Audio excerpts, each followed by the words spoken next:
Buenas a todos, bienvenidos a una nueva edición de Voces de Libertad, esta fantástica serie de tertulias organizadas por Caminos de Libertad. A lo largo de las ya más de 30 sesiones hemos tocado infinidad de temas, derechos civiles, empresa, medio ambiente, familia, elecciones en los Estados Unidos. Y hoy nos toca un tema de gran interés vinculado a la censura y a las redes sociales. Vamos a intentar reflexionar sobre la situación de las redes, la situación de la libertad de expresión y el futuro que nos espera. Y, como siempre, pues contamos con una mesa de gran interés, ¿no? Tenemos con nosotros a Fausto Pretelín, profesor investigador en el Departamento de Estudios Internacionales del ITAM, publicó el libro Referéndum Twitter y fue editor y colaborador en diversos periódicos, El Universal, Milenio, 24 Horas, ha publicado en revistas como Foreign Affairs, Le Monde Diplomatique, etc., ¿no? Actualmente es editor y columnista en El Economista. También contamos en la mesa con Mario Noya, editor de opinión de Libertad Digital, jefe de redacción de La Ilustración Liberal, director de Libertad Digital Libros, Radio y de revista Medio. Sus áreas de interés están centradas en medios de comunicación y liberalismo, escribe ensayo político y narrativa y cuenta con varias publicaciones. Es coautor, por ejemplo, de ¿Por qué dejé de ser de izquierdas? También está en la mesa, que hacía muchos años ya que no nos veíamos, desde un encuentro sobre seguridad en Guatemala, Joseph Humayer, un experto en seguridad global, especialista en analizar amenazas transregionales. Se desempeña como director ejecutivo del Grupo de Expertos en Seguridad Nacional de Próxima Generación, el Centro para una Sociedad Libre y Segura, con sede en Washington, y es un miembro distinguido del Instituto Gatestone. Conferencista internacional, participa habitualmente en diversos medios de comunicación, escritos y televisivos. También está en la mesa Sebastián Salazar, director de Estudios Económicos en el Grupo Coril SAB, máster en Economía por la Universidad Francisco Marroquín Loma, profesor de Finanzas Conductuales de la Pacifico Business School en Perú. Ha dado cursos sobre liberalismo y otras disciplinas. Recibido la Bastiat Scholarship para la Cato University en Boston, miembro fundador del Instituto Mises en Perú. Ha participado en coloquios, creo que conocidos por todos, de Liberty Fund, que son una maravilla, y fue cofundador del portal de noticias online liberal Altavoz Perú. Y contamos también con Ibabel Arroyo. Ibabel es politóloga y analista con más de 24 años de trayectoria en el mundo del periodismo, jurado del Premio Alemán de Periodismo Walter Reuter en México, dirige una revista digital, escribe para varios medios y bueno, es una de las voces más acreditadas para hablar sobre esto, ¿no? Sobre redes sociales y libertad de expresión. Bienvenidos a todos, y la verdad es que la dinámica de estas conversaciones, de estos diálogos, es muy sencilla, ¿no? La idea es lanzar una pregunta a toda la mesa, hacer la ronda de la mesa, y las respuestas pues tienen que ser respuestas de unos 3-4 minutos como máximo. Yo actuaré como autoritario benévolo en caso de que nos pasemos y bueno, el ejercicio duraría aproximadamente 1 hora, ¿no? Y la primera pregunta es una pregunta, pues, yo creo, obligatoria con el título, ¿no? de esta mesa de diálogo y de discusión. Desde su punto de vista, ¿cómo ha sido la evolución de las redes durante estos meses de pandemia, ¿no? Durante estos meses de incertidumbre y de inestabilidad en varios países, ¿no? ¿Cómo lo han visto, ¿no? ¿Han visto una regresión mezclando pandemia con situación política? ¿Cómo ven la situación a lo largo de este año 2020 en el que hemos sufrido tantos cambios, ¿no? Y le pasamos la palabra a Fausto Pretelín para ver qué opina al respecto. Muchas gracias, Edu. Gracias por la invitación y gracias y un saludo a todos los que están participando. Bueno, pues esta pregunta es interesante desde el punto de vista de que hemos tenido más tiempo de estar en contacto con las redes. Quizás hemos de alguna manera sido atraídos por ellas precisamente porque hay una ausencia de libertad total, sobre todo, bueno, no total, pero sobre todo por el bien de uno, ¿no? Es decir, al inicio de la pandemia no sabíamos lo que iba a ocurrir. Se pensaba que a lo mejor duraba 2 semanas, 3 semanas. Había mucha ingenuidad, pero por el mismo desconocimiento, ¿no? Al mismo tiempo. Los grandes, yo no veo un enorme cambio alrededor de este patrón de comportamiento de las redes. Creo que lo que sí se ve con claridad es quizás más polarización, inclusive sobre el mismo tema, ¿no? Es decir, el tema para muchos gobiernos, el tema de la pandemia, pues tomaron la decisión de confinar abruptamente a la población.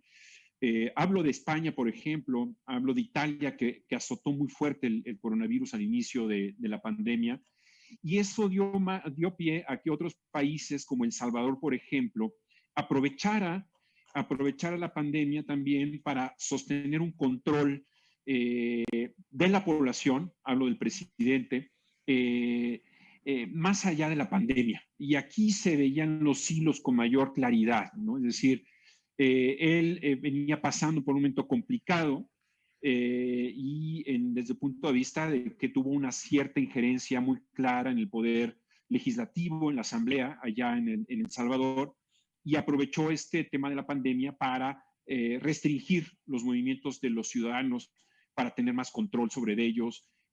Bajó la violencia, evidentemente, pero creo que con una justificación muy burda, manipulándola con claridad a la población. Digamos que la población, pues, y eso pasa en todas partes, en Estados Unidos, en Reino Unido, actúa en un primer momento con mucho miedo, ¿no? Y entonces sí ven a sus figuras políticas como líderes, de que ellos van a levantar casi una pancarta para decir hacia dónde tenemos que ir, ¿no? Después ya se vieron muchas cosas alrededor de esos temas, pero yo diría, en esta primera pregunta que tú haces, Edu, que es evidente que sí hubo un acercamiento mayor a las redes sociales y que muchos jefes de Estado pues aprovecharon ese miedo para aprovecharse de la inmovilidad. Muchas gracias, Fausto, por la primera intervención y le pasamos la palabra a Mario Noya. Mario, bienvenido. No nos vemos por Madrid, pero nos vemos por estos canales, ¿no? El micrófono que lo tienes en mute. Muchísimas gracias. Es un placer y es un honor estar con todos vosotros, con Caminos de la Libertad, que hace un trabajo extraordinario, de verdad. La pregunta, ¿qué ha pasado con las redes? Pues con las redes ha pasado lo de siempre, ¿no? Las redes pueden servir para ampliarte el mundo o para cerrártelo. Pueden funcionar de caja de resonancia, te pueden volver loco, te pueden ayudar a encontrar más información o a cerrarte en tu gruta, ¿no? Y eso se ha visto, ¿no? También en el uso social que se ha hecho de ellas, ¿no? Las redes son como las armas. Los debates tan encendidos que hay, ¿no? Las armas matan, las armas jamás matan los hombres que disparan las armas, ¿no? Pues con las redes se puede decir exactamente lo mismo, ¿no? Son venenosas, son tóxicas, desinforman, no. Desinforman los individuos, pero sí es cierto que para los liberales los tiempos que estamos viviendo representan un formidable desafío, porque la libertad ahora mismo está siendo sometida a prueba. No hay maneras de ver cómo controlar flujos de información tan brutales, ¿no? Y incluso además estamos como mucho más preparados para plantar batalla ante la censura procedente del Estado, pero no ante la censura procedente de gigantes privados de las telecomunicaciones modernas como Google, Twitter, Facebook, etcétera, ¿no? De verdad que es un poderoso aliciente para prestar atención a lo que está sucediendo y para la reflexión, ¿eh? Y además las redes lo que sí que hacen a veces es excitarte tanto que te lleva a no reflexionar. Todos, y en el mundo hispano, ¿para qué hablar? Somos muy buenos a la hora de hacer el ratatatatata, pero para echar atrás, sentarte, analizar y ver el panorama, pues somos un poquito más lentos, nos cuesta mucho más, ¿no? Y en ese estamos, en esa situación. Estamos viendo que las redes sociales podían ser el paradigma de lo que nosotros queríamos, ¿no? La descentralización extrema, todo el mundo es libre de decir lo que quiera, de trasladar su mensaje, y resulta que se nos presentan desafíos formidables, ¿no? Cuando hablamos todos, nadie escucha a nadie, la libertad es más difícil porque es más difícil distinguir cuál es la información de la propaganda, los poderosos están encantados de presentarse con el martillo para silenciar a quien sea y para matar moscas a cañonazos, ¿no? En fin, son tiempos interesantes donde, aparte de la batalla, hay que echar un paso a veces atrás para buscar tiempo para la reflexión. Eso creo, ¿eh? Muy bien. Muchas gracias, Mario. Le vamos a pasar la palabra a Joseph. Joseph, bienvenido. Bueno, gracias. ¿Me escuchan bien? Sí, sí. Ok, perfecto. Gracias. Bueno, gracias, Edu. Un gusto verte, por lo menos virtual, por el momento. Gracias a Camino de la Libertad. Es un gusto estar con ustedes también. Hace tiempo que nos conectamos, pero siempre un placer. Quiero empezar con un poco lo que estaba diciendo Mario. Me pareció muy interesante de esto de las redes sociales. Es una tecnología, evidentemente una tecnología que ha cambiado los métodos y la forma de comunicación, y lo comparo con las armas, ¿no? Como la arma no mata, pero el que usa el arma puede obviamente matar. En ese mismo de pensamiento, yo creo que obviamente yo vengo del mundo de seguridad, vengo del mundo militar, y en ese mundo yo creo que las redes sociales están dando nuevos armamentos a diferentes equipos de guerra. Hoy en día, en el siglo XXI, los soldados son digitales y las guerras se están peleando de forma cibernética. Puede ser que no haya una guerra caliente en el sentido de terreno con ciertos poderes a nivel mundial, pero a nivel cibernético lo hay, y eso es diario. A eso me voy a la desinformación, porque la desinformación es un proceso y una habilidad que se ha ido avanzando y mejorando, especialmente durante la pandemia.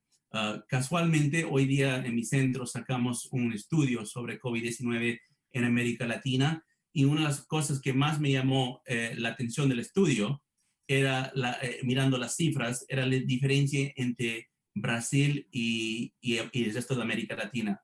Por lo menos desde aquí de Estados Unidos, si escuchas las noticias, si miras las redes sociales, te pensarías que el peor caso en América Latina, y posiblemente uno de los peores en el mundo, fue Brasil, porque así fue reportado. Había tanto bulla detrás de esa noticia y también desinformación. Pero cuando ajustas las cifras y lo miras de una forma empírico, te das cuenta de que el peor caso en América Latina ha sido Perú, por lejos. O sea, si ajustas, y esto siempre creo que todos aquí son o tienen conocimiento de economía, y siempre me sorprendí durante la pandemia cuánta gente no ha estudiado estadística para poder ajustar los números a nivel de población. O sea, comparan un país que tiene 210 millones de habitantes con un país que tiene menos de 32 millones de habitantes, la diferencia entre Perú y Brasil. O sea, no lo puedes comparar, tienes que ajustarla a nivel de población. Cuando lo ajustas, Brasil tiene alrededor de 7.2 muertos por cada 10,000 habitantes. En cambio, Perú tiene 10.2. Y Perú es el más brutal de toda la región y uno de los peores casos en el mundo. Pero esa información no llegó, o la cobertura de las redes no dijo esa noticia, y de cierta forma el presidente Bolsonaro fue atacado a nivel mundial, y el presidente Vizcarra muy poco fue criticado a nivel internacional. Yo sé que en Perú sí se hablaron. Ahora me voy a esto que es cómo puede afectar la desinformación, cómo puede cambiar las percepciones de una forma drástica, a dónde se está usando para causar violencia. Y esto no es tanto a la pandemia, pero lo que vimos el año pasado, con Chile, con Ecuador, con Colombia, fue una nueva modalidad del uso del mundo cibernético y las redes sociales como armas de destabilización. En un estudio que yo he podido participar con los chilenos, se ha visto que entre 7.6 millones de interacciones en las redes sociales, 28% del contenido venía de menos de 1% de los usuarios, y más de 60% de esos usuarios venían de Cuba, Venezuela o Rusia. Para que darte cuenta que una pequeña minoría de personas, y apoyado por regímenes, pueden hacer mucha bulla que pueda causar daño en el terreno. Esto es una nueva forma de guerra, una nueva forma de lucha, y creo que hoy en día, 2020, nos está haciendo despertar a esta nueva realidad que estamos viviendo. Muchas gracias, Joseph. Muchas gracias. Vamos a pasar el micrófono a Sebastián. Sebastián, bienvenido. Muchas gracias, Edu. Muchas gracias a todos los que están, a todos los panelistas. Gracias a Caminos de Libertad por invitarme. He podido ver, por ejemplo, a Abel, que no la veía hace ya un par de años y la conozco de antes. Y la verdad que no le envidio ser, creo que va a estar con Fausto ya habló, va a ser la última en hablar, así que los temas ya se los están comiendo. Pero empiezo un poco desde mi experiencia. De lo que han estado diciendo, me gustaría un poco comentar, además, que creo que hay que tener cuidado en general con la distinción del uso entre las armas y las herramientas con social media y las redes sociales, que es cierto que el arma de por sí no mata, pero es cierto que se construye para un propósito específico, y creo que con las redes sociales no hay un propósito particular determinado y más bien se deja ver una cantidad de cosas que uno a veces no espera, que es lo que ha ocurrido. En el caso, y como está diciendo Joseph, acá sí en Perú hubo una marcada tendencia, sobre todo al inicio, porque las medidas fueron muy fuertes durante la pandemia, y en las redes se veía, y esto es bien interesante, porque se veía que casi la mayoría estaba a favor, pero conforme no había resultados esperados, y eso tiene que ver con cómo es Perú en general, que los resultados esperados no eran los que se querían, las redes se volcaron en contra del presidente. Y quiero ser puntual en esto porque creo que uno habla de las redes, pero creo que principalmente nos estamos refiriendo tal vez a Twitter, más que tal vez a Facebook, más que tal vez a Instagram, más que tal vez qué sé yo, TikTok o Snapchat o WhatsApp o lo que sea. Entonces creo que es importante hacer la distinción de cuál red estamos hablando porque la manera en la que operan es distinta, ¿no? Y en Twitter hay mucho griterío, eso es algo que sabemos desde siempre, no hay conversación realmente. Yo solo he visto una vez en mi vida y fue recientemente una retracción de un libertario en Inglaterra, fue increíble y la otra persona dijo, wow, respetos por retraerte. Y creo que eso no ha variado particularmente. Lo que sí creo que es un desafío, y esto hay que tenerlo muy en cuenta, creo que se mencionó por ahí, es que las redes no son públicas. Y eso como liberales tenemos que tomarlo muy en cuenta. O sea, se utilizan públicamente, sí, y tienen una función pública porque todos se comunican, pero no es como estar en la calle, tal vez. Porque en realidad, y eso creo que es lo más duro, y se ha estado viendo, me parece que hace poco Jack Dorsey de Twitter estaba hablando de cómo ellos estaban haciendo para reducir las campañas de desinformación, que voy a dejar y voy a querer escuchar a Joseph más sobre eso, que debe saber bastante del tema. Que es lo que también existe, como él decía, la guerra en Twitter, yo veo principalmente lo que pasó en Chile, por ejemplo, ¿no? O sea, es una guerra que de alguna manera desde Twitter y desde Facebook y al final de alguna manera cambiaron completamente y ahora la verdad que Chile sigue siendo probablemente el país más avanzado de nuestra región, pero de acá a 20 años ya no sabemos, ¿no? O sea, ha perdido una estabilidad interesante, ¿no? Entonces creo que es importante tomar eso en cuenta, que son redes privadas. Al fin y al cabo, si Mark Zuckerberg y todos los accionistas, que dudo que lo hagan, pero deciden cerrar Facebook, ¿qué nos queda hacer? Nada, porque son de ellos. Es cierto que hay un nivel de stakeholders y todo, pero son empresas privadas que pueden tener sus propias reglamentos de privacidad y reglamentos de, oye, no puedes postear este tipo de cosas. Y claro, lo tradicional es que nosotros pensemos que podemos hacer lo que queramos, pero estamos como en la casa de alguien más, ¿no? Con ciertas reglas, que si me las cambian, tal vez me voy a una casa a otro lado. No sé qué cosa sería el equivalente a Twitter hoy en día. Me acuerdo que hubo desde los liberales o los libertarians en Estados Unidos un esfuerzo que se llamaba Liberty Me, que era una especie de red social que creo que no despegó, pero en cualquier caso son alternativas que existen y me parece hoy en día que tenemos Reddit y tenemos una gran cantidad de cosas que te dan opciones a que haya, y creo que esto es la parte liberal de todo el speech, competencia. Porque la competencia no solo ocurre intra red social, sino extra red social, digámoslo así.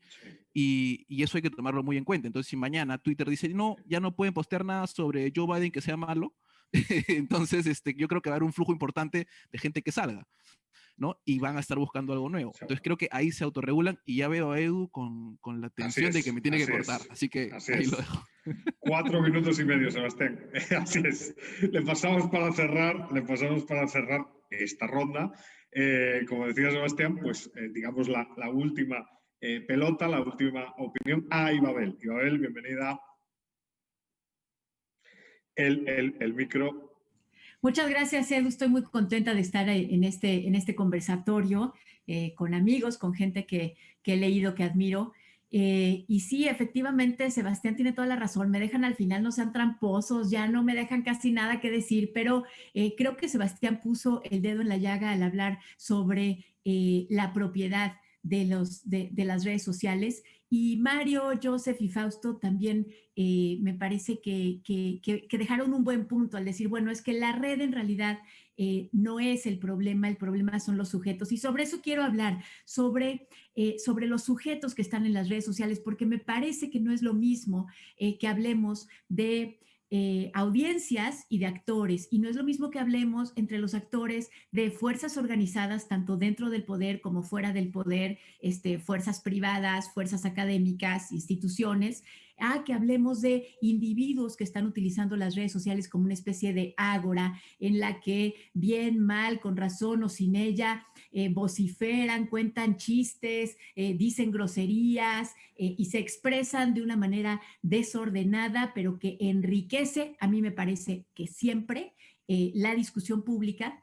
Y por otro lado, un actor muy importante de las redes sociales son los profesionales de la información, o sea, los que sí están emitiendo mensajes que registran acontecimientos con seriedad.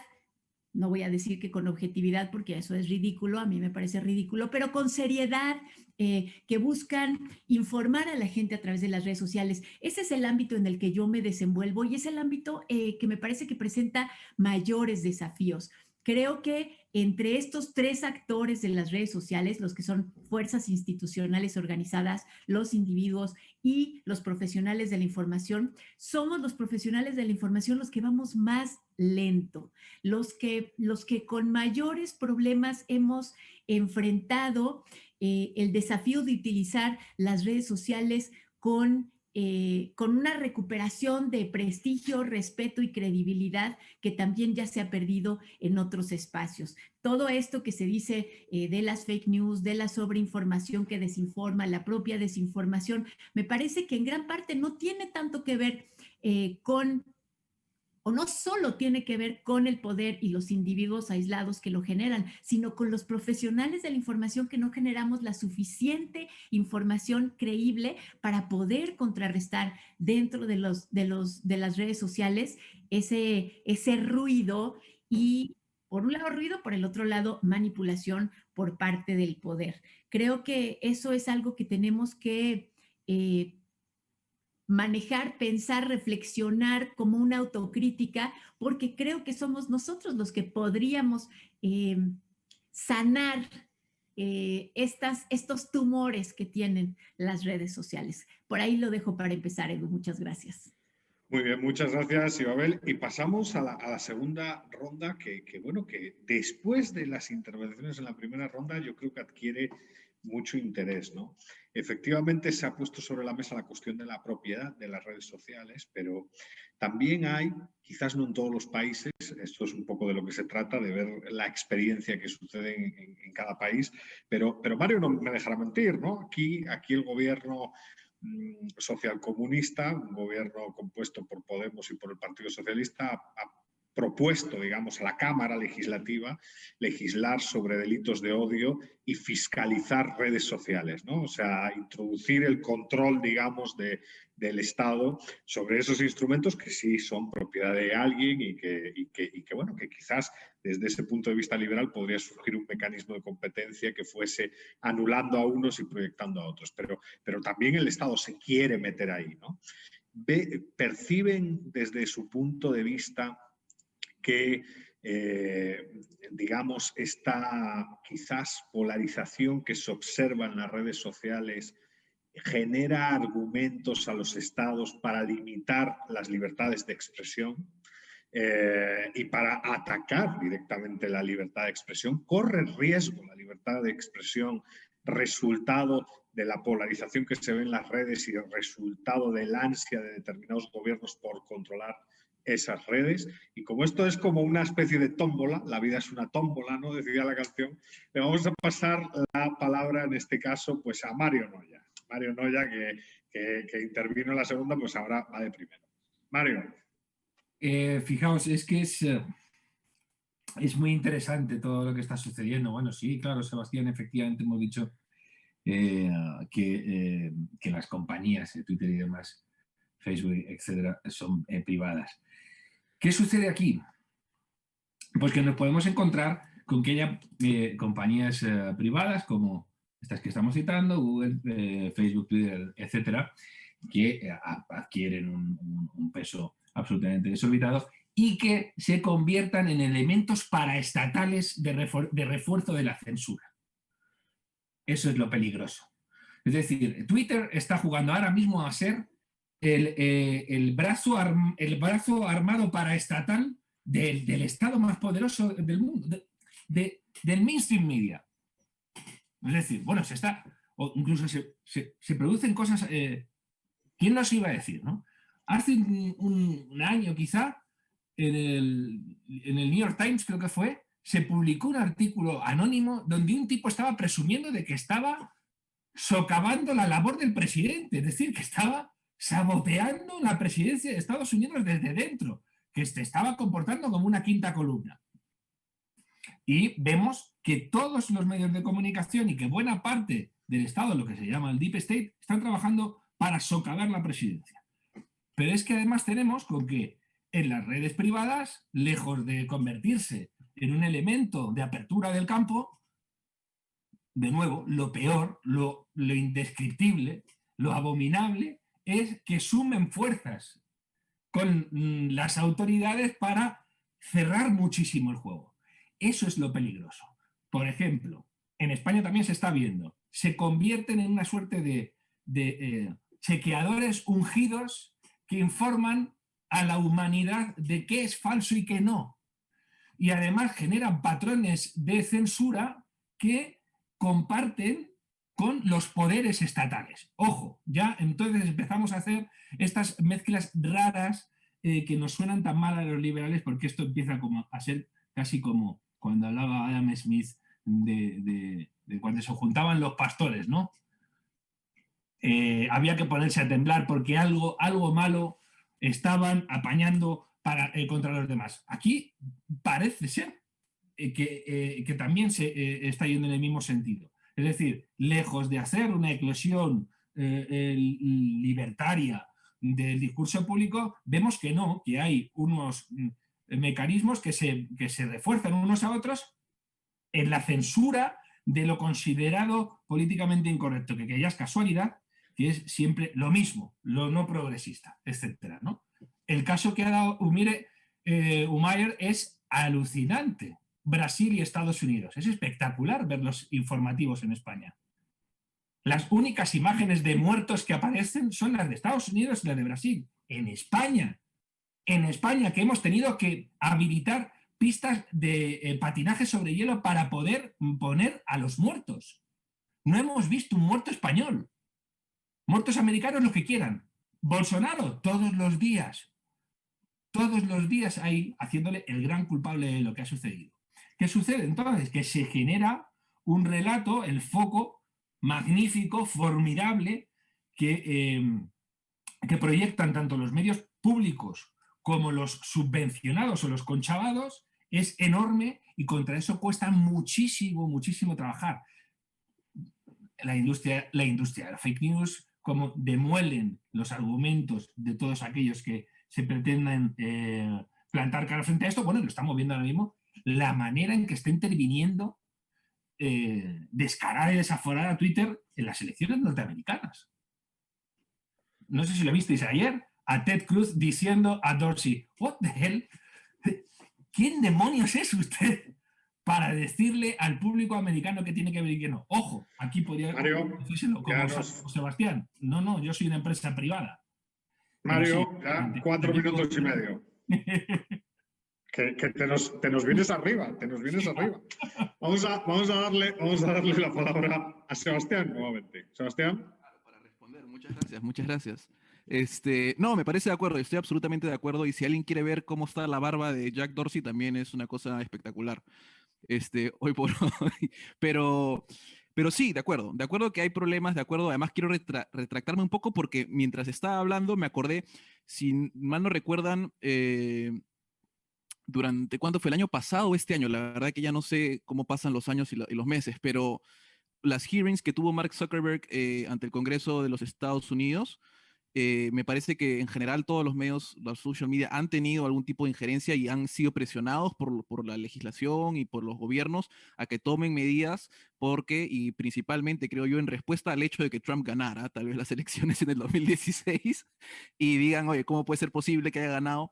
Porque había esta sospecha de la interferencia de Rusia y qué sé yo, y Joseph puede hablar de eso, porque ahí de nuevo Edu se pone nervioso por el tiempo.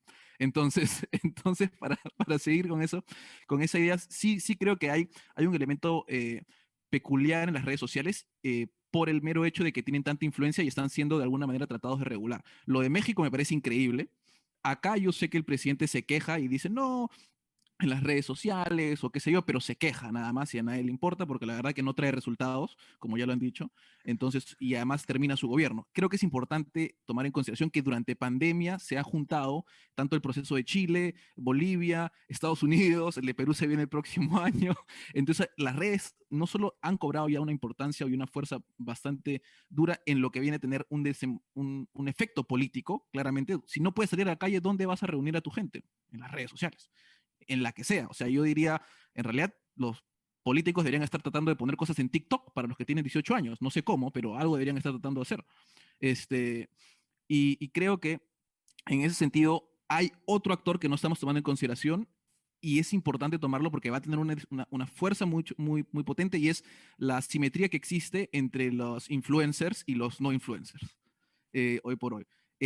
Hay, por ejemplo, en Perú, no sé que también en otros casos, pero no conozco la persona, una persona que se llama Rosa María Palacios, que es claramente, no quiero decir que está a favor del gobierno, pero sí trata de entender al gobierno y, y ella pues tiene creo que 2 millones o 3 millones de personas que la siguen. Entonces, claramente su opinión va a vertirse sobre mucha más gente que si yo digo, oye, me parece que está mal o cual mal, ¿no? Yo tendré pues, ¿no? Ni mi perrita me sigue que le he creado su cuenta.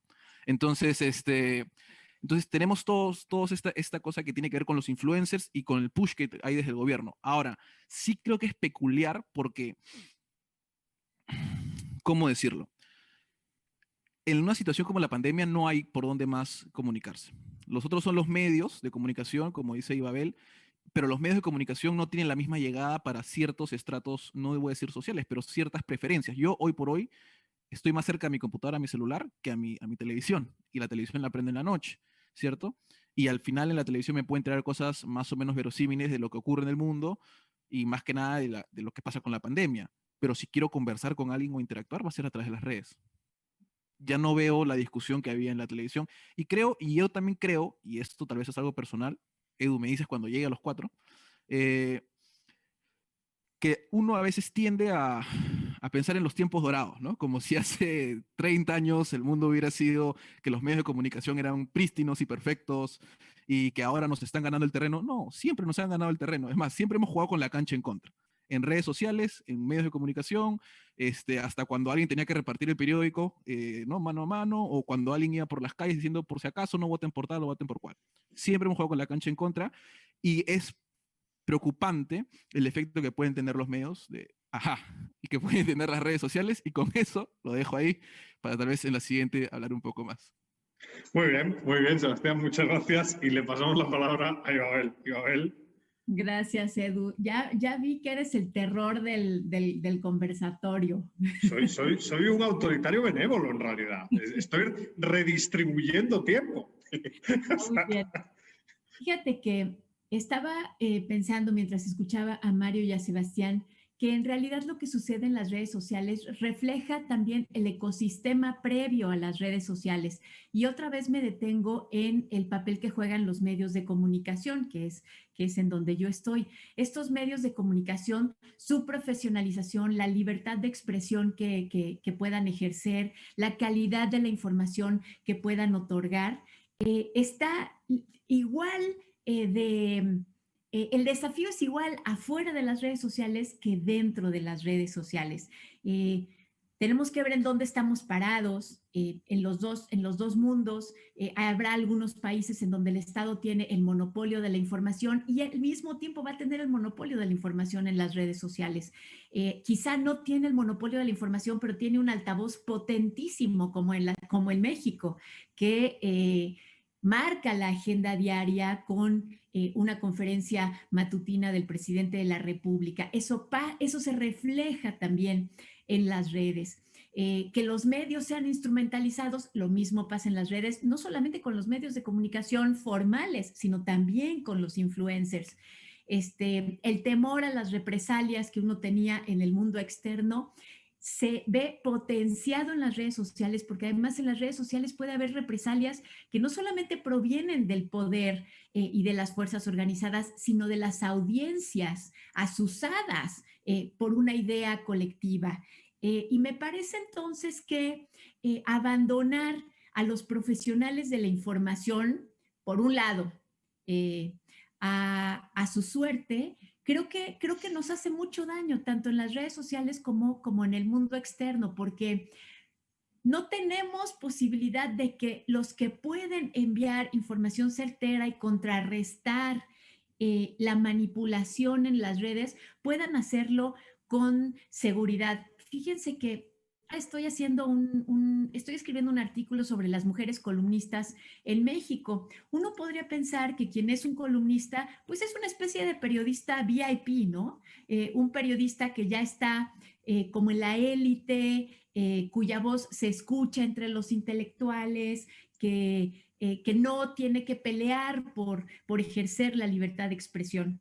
Bueno, pues estuve haciendo una encuesta entre mujeres, aunque me parece que lo que les pasa a ellas le pasa también a los hombres, y es que la mayoría de ellas, número uno, no tiene contrato con los medios de comunicación y número dos, no tiene respaldo legal en caso de que su opinión le genere una demanda o una reacción en la audiencia. Ninguna de esas dos cosas. E insisto, esto puede pasar también con los hombres. Entonces, ¿cómo esperamos que los profesionales de la información puedan contrarrestar la mala información, los vicios de las redes sociales, si no consideramos que son, yo de verdad creo que son la forma de contrarrestar los problemas. Ahora, ¿cómo resolverlo? Pues obviamente no es ayudándoles, tampoco es con que el Estado se ponga a darle medios a los periodistas, pero me parece que por lo menos poniendo el tema sobre la mesa y tratando de adentro recuperar el prestigio, el respeto y la credibilidad y estar hablando todo el tiempo de esto y de la necesidad que tenemos en todo el mundo, en todas las democracias, de tener periodistas sólidos, creíbles y respetables, es lo que nos va a permitir tener más libertad en las redes sociales, de manera que no tengamos que apagar ese vociferío y ese griterío y ese ruido que puede ser excusa para los estados para regular más las redes sociales. No necesitamos eso, necesitamos buenos emisores de contenido. Es todo. Muchas gracias, Ibabel. Le pasamos la palabra a Fausto. Fausto. Gracias, Edu. Mira, yo creo que un preámbulo del comentario sería, hay una enorme confusión de etiquetar a las redes sociales como medios de comunicación desde el punto de vista anglosajón, de la escuela anglosajona. Falso, no son medios de comunicación. En ese sentido, respondo a tu pregunta. El gobierno, los estados no se deben de meter a intervenir, a censurar, a obstaculizar el diálogo que se puede dar a través de las redes sociales. Lo que sí es cierto es que a mí me gustaría tener o usar, ¿no?, la inteligencia artificial para que cada uno de los usuarios de Twitter, por ejemplo, tuviera una especie como de edad mental. Es decir, hay una aglomeración, ¿no?, de gente poco educada que lanza la piedra. Hay gente asesina, criminales. Lo vimos, por ejemplo, en Francia, es decir, este padre de un alumno que prácticamente pone a el profesor de secundaria en manos de un radical musulmán para que lo decapitara. En ese sentido, y utilizando también la inteligencia artificial o la detección de este tipo de acciones, creo que la policía debería de actuar, sí, bajo este tipo de amenazas contra la vida de las personas, pero delimitar la libertad de expresión sería totalmente algo inadecuado por parte de los gobiernos de los estados. Lo han querido hacer algunos partidos, algunos presidentes, se han dado cuenta que es un elemento muy peligroso, no les funciona, sí lo hacen las dictaduras, lo hace Nicaragua, lo hace inclusive gobiernos autoritarios como el turco, pero evidentemente cuando se habla aquí de México, el tema del partido Morena, que ha tratado de lanzar globos sonda, pues ha encontrado que desde abajo lo apedrean, es decir, se le viene abajo ese globo sonda. Sí, sí. Muchas gracias, Fausto. Y cerramos esta ronda con la intervención de Joseph. Joseph. Bueno, gracias. Llegando a tu pregunta inicial, Edu, que la censura es un tema que se ha tocado aquí en Estados Unidos mucho, especialmente últimamente. Estamos obviamente en una campaña electoral, un año electoral, donde hace muy poco, y creo que todos están al tanto de la noticia, hubo una grande descontento en las redes sociales por parte, especialmente en Twitter, por el hecho de que había una noticia que salió por uno de los periódicos más conocidos, más viejas de Estados Unidos, que se llama New York Post, que hizo una publicación, un artículo sobre los negocios supuestamente ilícitos o corruptos del hijo del candidato Joe Biden con China, con Ucrania. Y ese artículo, no solamente de que lo posteas, pero si lo tratabas de compartir, Twitter no te permitía. O sea, no te permitía tuitear esto. Llegó tan grande el descontento que Jack Dorsey tuvo que disculparse a decir que esto fue un error. Nosotros pensamos que no, esto era falsa información, pero parece que hay algo ahí, el FBI lo está investigando. Entonces, se llevó a eso. Ahora, déjame explicar para los que, a lo mejor muchos de ustedes imagino que están a tanto, pero tal vez la audiencia no, de cuál es el debate aquí. Fausto lo tocó un poco. La debate aquí en términos legales sobre estas empresas, y completamente de acuerdo, son empresas que están manejando un negocio en bajo un mercado que existe. Lo que pasa es que cuando hicieron sus registros, las empresas, Twitter, Facebook, lo hicieron en base de una plataforma que abre espacios para audiencia, que es muy diferente a un medio de comunicación que se registra para editar opinión, noticia o información. Entonces, el debate ahorita está donde el Departamento de Justicia dice, bueno, si ustedes, ¿cuáles son? ¿Son una plataforma o realmente quieren editar opinión? Porque si quieren editar opinión, hay otras reglas que tienes que entregar, que los medios de comunicación lo entienden bien, que está bajo de ese comportamiento.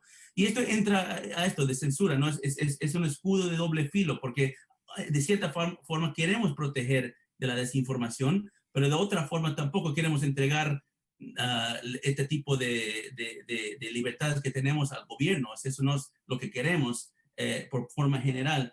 Pero yo creo que aquí hay que empezar a entender más amplio, y no solo en redes sociales, sino el mundo cibernético. Porque realmente el mundo cibernético que ya existe por un buen tiempo ha cambiado todo. Realmente ha cambiado. Y en el mundo que yo trabajo y desarrollo, el mundo de seguridad, ha cambiado todo. En el mundo militar, el mundo cibernético es conocido como el quinto dominio de guerra. No hay aire, tierra, mar, espacio, ahora ciberespacio. Y en eso yo creo que tienen que apuntar, y es una llamada a todos mis amigos liberales y libertarios a nivel mundial, tienen que mirar muy fuerte aquí con quién están negociando cuando están hablando con regímenes como China. Pues se mencionaron TikTok, ¿no? Ok, en mi pensamiento convencional liberal, TikTok es una empresa, absolutamente. Es una buena tecnología en realidad, funciona muy bien. Adelante. Pero ¿qué pasa con TikTok cuando vas atrás? El dueño de TikTok es una empresa que se llama ByteDance. ByteDance, el empresario que está a cargo de eso es Zheng Yiming. Zheng Yiming está bajo diferentes investigaciones por el Departamento de Justicia por ser un portavoz y un empresario a función del Partido Comunista de China. Entonces, ¿a dónde nivel? O sea, vamos, que el Partido Comunista empieza a dominar el mundo usando herramientas que aparentemente parecen privadas, pero están controlados por gobiernos. Entonces, es un poco más gris este tema, y creo que lo tenemos que entender un poco más sofisticado.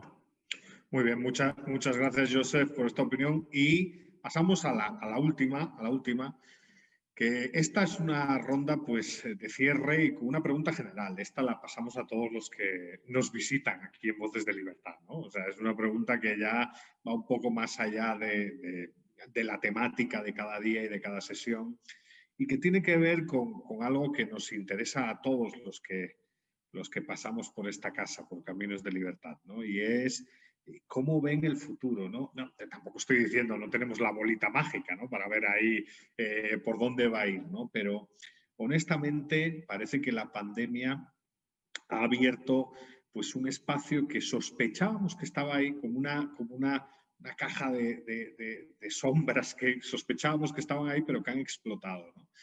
Y parece que la libertad está en riesgo, ¿no? Ya no hablo solo de la libertad de movimiento, de la libertad de reunión, hablo de cuestiones como la libertad de asociación, como la libertad de expresión que hemos reflexionado hoy, ¿no?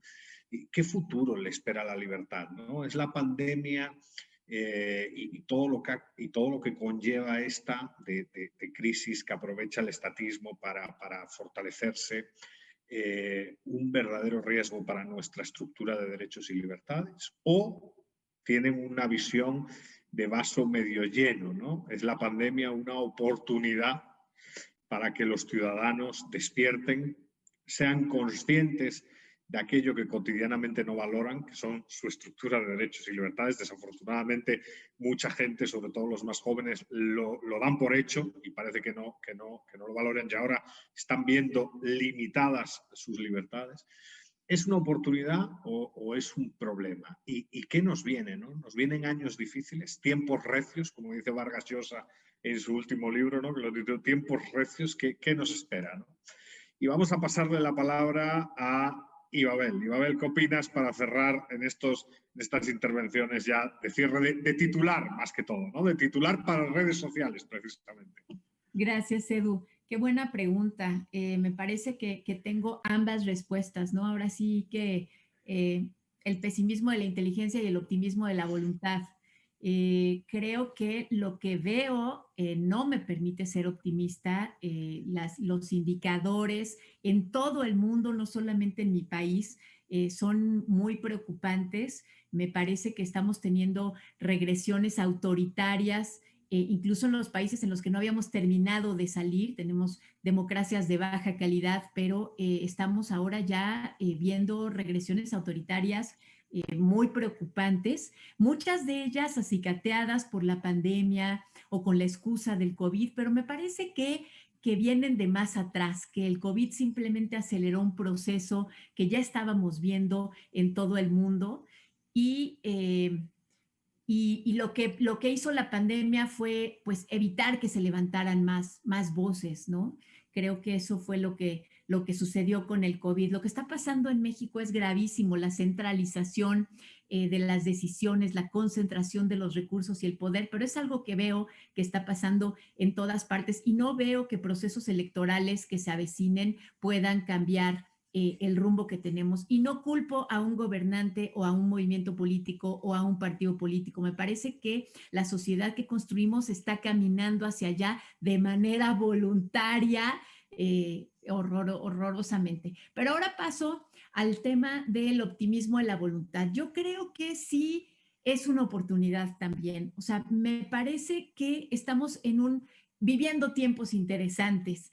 Y creo que la tecnología, las redes sociales, la posibilidad también que se nos ha dado durante este año de reflexionar sobre nuestro rumbo, sobre nosotros mismos, sobre nuestras relaciones sociales, sobre el futuro, sobre la manera en la que adquirimos la educación, ¿no? O sea, eso va a cambiar totalmente. Puede cambiar para mal, pero también se abre una ventana para que cambiemos cosas que estaban funcionando mal. Creo que, por ejemplo, en el tema de la educación, primero vamos a caer a un hoyo enlodado espantoso, pero me parece que después tenemos la oportunidad de generar nuevos esquemas y modelos educativos mucho más personalizados y con lo que pasó, gracias a lo que pasó, porque están acicateando a universidades, escuelas primarias, etcétera. Y en materia de redes también, creo que habrá un aprendizaje, no por la pandemia, sino porque habrá un aprendizaje, o sea, tiene que haberlo. Soy optimista un poco irracionalmente. Muy bien, muy bien. Es bueno ser optimista, ¿no? Es la frase los pesimistas igual, es la frase esta que decían antes, ¿no? ¿Qué es un un pesimista, un optimista bien informado. Claro. Pero bueno, vamos a pasar la palabra a Fausto. Fausto, ¿qué comentarios finales, qué titulares, qué reflexión sobre la libertad y de conclusión tienes? Ok. Mira, Edu, yo creo que hay un elemento que tendría que ocurrir ya, es decir, la información científica sobre el tema de la pandemia, ¿no? Es decir, hay unos políticos que se están apropiando de esa información, la manipulan, la modifican y evidentemente lo hacen precisamente para ganar puntos a su favor en los objetivos que quieren. Creo, y pongo el ejemplo del ministro exterior, secretario de Relaciones Exteriores aquí en México, lleva 3 meses hablando de la vacuna, pero no habla de problemas en Venezuela, no habla de problemas en Guatemala, con Estados Unidos, es decir, diplomacia no se habla de la vacuna, lo cual está bien que se hable de la vacuna, pero no hay nada cierto. Esto lo relaciono mucho con, a veces, la palabra que se usa, desinformación en las redes sociales. Es una palabra muy engañosa, más bien es mentira en las redes sociales. La desinformación ocurre después de que una persona está informada. En realidad, a veces también se corre riesgo en manipular a través de las mentiras. Por eso decía en la participación anterior que ojalá que hubiera alguna calificación sobre los tuiteros de qué se está hablando. Ahora, en particular sobre lo que es siempre, como decía, la crisis, pandemia, simplemente de otros días que ya veníamos en el mundo corriendo, ¿no? El tema de qué va a pasar con la robotización, qué va a pasar climático. Hay signos de que esto es más bien un cambio de época y no una crisis económica per se, lo cual también tiene implicaciones en las libertades. Hay que poner mucha atención de que los políticos, evidentemente los autoritarios y los que quieren restar libertad a la población, a la sociedad, pues utilizan este tipo de información, es decir, las mentiras para hacer o para conseguir sus objetivos, ¿no? Muchas gracias, Fausto. Le pasamos la palabra a Mario. Mario, ¿qué opinas? Así, titular final, reflexión final.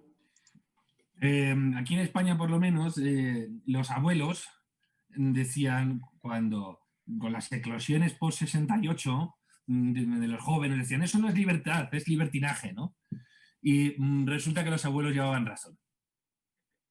Y resulta que los abuelos llevaban razón y nos hemos dado cuenta. La libertad exige, es una exigencia. La libertad necesita gente que trabaje por ella, que pague precio por ella, que la valore y que genere la atmósfera en la que puede sobrevivir la libertad. Ese es el gran desafío que se tiene hoy en día en las sociedades abiertas, porque paradójicamente los enemigos de las sociedades abiertas lo tienen ahora más fácil que nunca para destruirlas desde dentro. Lo que provoca escalofríos, por ejemplo, es que veamos que los métodos de control de masas que se utilizan en China, en Occidente los ponen en marcha compañías privadas que están censuradas en China. Tú ves las maneras que tiene de manejarse Google, Yahoo, etcétera, con shadow bannings y demás, y resulta el caso que ha hablado Umayer antes de cómo, sin dar razón, Twitter te impedía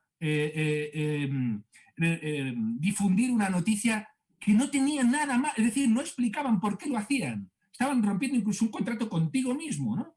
Sobre las informaciones del New York Post. Es que eso lo hace China. O sea, lo espeluznante es que aquí vemos que los métodos de control post-totalitario o neototalitario que se utilizan en China los emprenden aquí compañías privadas que se van a basar además en sus posiciones de superpoder en las sociedades abiertas para corromper los debates de esta manera. Ese es el gran problema que se tiene en las sociedades de este momento.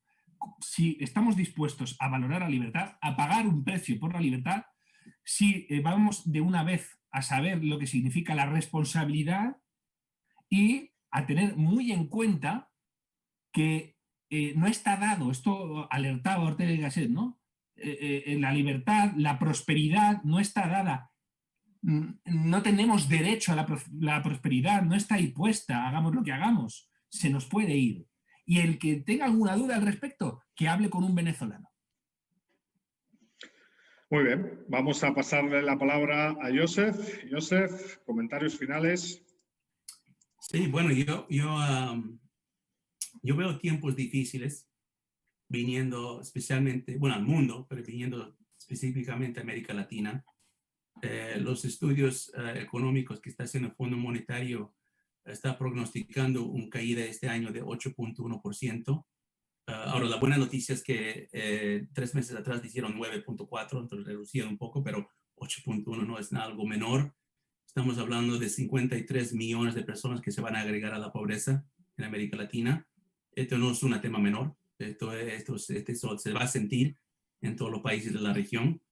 Entonces yo creo que hay tiempos difíciles que están viniendo, vivimos en tiempos difíciles, pero un poco lo que dijo Mario, yo creo que, y voy a usar una palabra muy americana, un dicho muy americano de uno de los fundadores de mi país, que es Thomas Jefferson, que dijo que el árbol de la libertad tiene que ser refrescado de tiempo a tiempo por el sangre de los patriotas.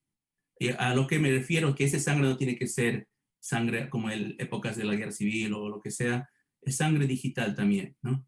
O sea, yo creo que hoy en día los regímenes que están tratando de utilizar todas estas mentiras, engaños para poder avanzar sus agendas políticos o geopolíticos, se basan en una cosa, se basan en el miedo, o se inspiran miedo. Y cuando la gente se acostumbra al miedo, es cuando pierden la libertad. Es cuando ya empiezan a dejar de tener miedo y se dan cuenta que la única forma que se van a mantener es para pelear. Y cuando pelean, y si se pongan realmente la gente liberal, la gente que ama la sociedad libre, si realmente se ponen a pelear de verdad, yo creo que ganamos. Entonces yo mantengo optimista porque yo sé que esta pelea se ha peleado en varias formas durante la historia y siempre la libertad ganó. Yo estoy optimista con eso. Muchas gracias, Joseph. Y cierra la ronda Sebastián. Sebastián. Muchas gracias, Edu. Gracias, Joseph, gracias a todos. Antes de despedirme, porque me voy a tener que despedir también cuando acabe esto, muchísimas gracias. Ha sido, la verdad, bastante simpático participar de esto. Y yo me voy a quedar con el sentimiento de Ibabel, creo, a pesar de que todo mi ser no va por ese lado, pero me gustaría quedarme con el optimismo que ella muestra, que la verdad es bien contagioso. Yo estoy más o menos de acuerdo con Joseph y con Ibabel y bueno, con todos. En realidad creo que todos vemos el peligro que significan las redes sociales, pero eso también es oportunidad. Siempre ha sido oportunidad y además me acuerdo de las mismas conversaciones de la misma discusión hace unos 10 años atrás, cuando estaba recién saliendo y cogiendo fuerza las redes, que todos los liberales decían, bueno, es una oportunidad, ¿no? Y han pasado 10 años y estamos con la cancha en contra y las cosas se ven oscuras, ¿no? No para citar, digamos, al Dark Knight de Nolan, ¿cierto? Que siempre es más oscuro antes del amanecer, como dicen. Pero también creo que es una oportunidad, creo que se puede avanzar mucho, la gente está aprendiendo, no se aprende de un momento a otro. Yo tengo unos 30 años y la verdad que me crié con Facebook, pero veo a mis hermanos menores que se crían con TikTok y somos cosas completamente distintas. Y creo que va a haber un aprendizaje, va a haber una cosa en la que la gente va a entender la responsabilidad que se requiere al momento de interactuar en redes. De la misma forma que uno veía de forma rara en la calle a un niño que gritara o en el supermercado o que se desvistiera, de la misma manera eventualmente vamos a aprender a que hay cosas que no se hacen en las redes. Solo que las redes son muy jóvenes y ahorita todo el mundo está, siguiendo mi analogía, desvistiéndose por las redes. Y los estados no saben qué hacer, más que lo que siempre hacen, que es tratar de controlar todo porque ese es su trabajo. Tienen un solo martillo y lo usan, ¿cierto? Y también quería apuntar algo que creo que no lo hemos mencionado, y es que yo veo en las redes sociales algo que es algo que Martín Krause dice en otro contexto, y es que lo vemos como un foro, lo hemos tratado ahorita como un foro, pero también es un bazar. Mucha gente en Perú, Joseph decía que el mundo se va a caer 8%, Perú se va a caer menos 15 este año. Eh, Mucha gente hace negocio a través de las redes sociales. Tratan de ganarse la vida, ya sea ni siquiera como influencer, sino vendiendo cosas, haciendo productos. Y creo que eso también es una potencia que no se había visto de esta manera tan brutalmente como hasta esta pandemia, cuando la gente, por lo menos en Perú, ha necesitado hacer negocio.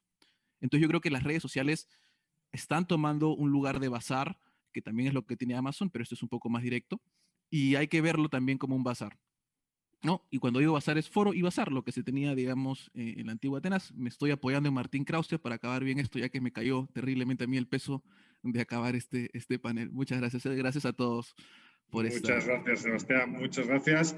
Pues por mi parte nada más, agradecer la participación, el tiempo, los aportes y hasta la próxima. Ojalá la próxima nos podamos ver en persona y conocer en persona, ¿no? Que yo a Mario lo conozco en persona y no lo veo desde hace un montón de tiempo y vivimos en la misma ciudad. Pero bueno, un abrazo para todos y le paso la palabra.